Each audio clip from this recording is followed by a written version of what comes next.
बोलसरा NAC अध्यक्षा संगीता बेहरा देखंतु आमर कार्यालय तरफ आमर पोलसरा एनएसी म्युनिसिपालिटी भाई कार्यरत सरकार को दिया होइथिला किंतु ताहा कार्यकारी होई नथिला किंतु जहाँ जना जाउची आमर नूतन सरकार को मु धन्यवाद देबा को चाहिबी जे आमर पोलसरा एनएसी म्युनिसिपालिटी भाई जाउची तेणु यह आमर सहरवासी आमे मध्य बहुत खुशी अच्छु कहीं आमर पोलसरा एनएसी आहुरी डेवलपमेंट काम हम जहाँ किसी काम अधूरा रही आग को आहरी बढ़ा जाऊँगी एमती सबू कम लोक मैंने बहुत सुविधा हो जहाँ टिके कम आसला कि ए म्युनिसिपालिटी होगापर बहुत अधिक काम हम कहवा गले लोक मानकर बहुत कि सुविधा लोक मैंने पाइपर जमी कहवा गले आमर भत्ता हो कि आवास योजना हो सबुथ लोक मैंने सुविधा हो पारे आमर सहरांचल सौंदर्यकरण ताहार आहरी उन्नति होगापी जाऊँगी। मो ना Santosh Kumar Behera Polasara NAC vice chairman. वर्तमान बीजेपी सरकार आसा द्वारा पोलसरा एनएसी को म्युनिसिपालिटी घोषणा करने द्वारा पूर्व सरकार या घोषणा करते कि कार्यकारी होता वर्तमान सरकार जहाँ घोषणा कर पोलसरावासी स्वदेशयोग्य आ पोलसरा उन्नति किसी अंचल उन्नति होगापी बहुत उपकृत है अंचलवासी। बर्तमान एनएसी हेबा तो एनएसी समय जी लोक मैंने सुविधा पाते तार म्युनिसिपालिटी द्वारा अत्याधिक सुविधा पाइपर किंतु सहर सौंदर्यकरण कि मार्केट कम्प्लेक्स जी जो मार्केट कि अन्य कौन कार्य तापर। प्रफुल्ल कुमार प्रधान पूर्वतन अध्यक्ष पोलसरा एवं तो विधिवत भाव घोषणा होनी किंतु चिट्ठी जहाँ प्रस्तुति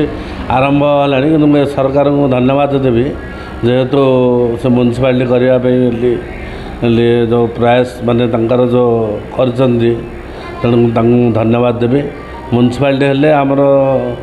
ठिकार बासिंदा बहुत उपकृत हे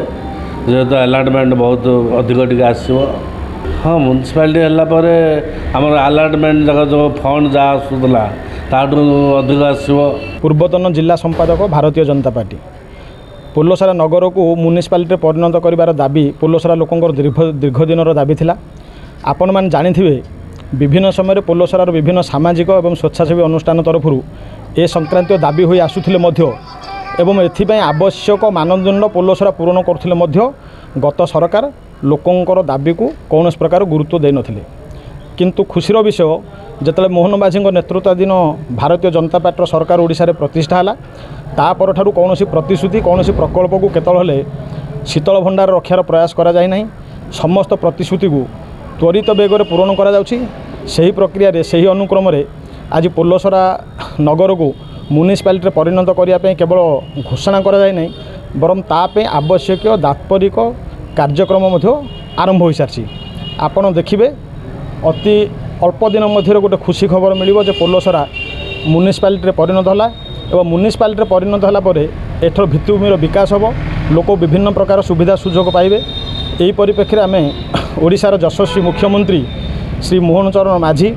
और ओडिशा सरकार नगर उन्नयन विभाग मंत्री माननीय श्री कृष्णचंद्र महापात्र महोदय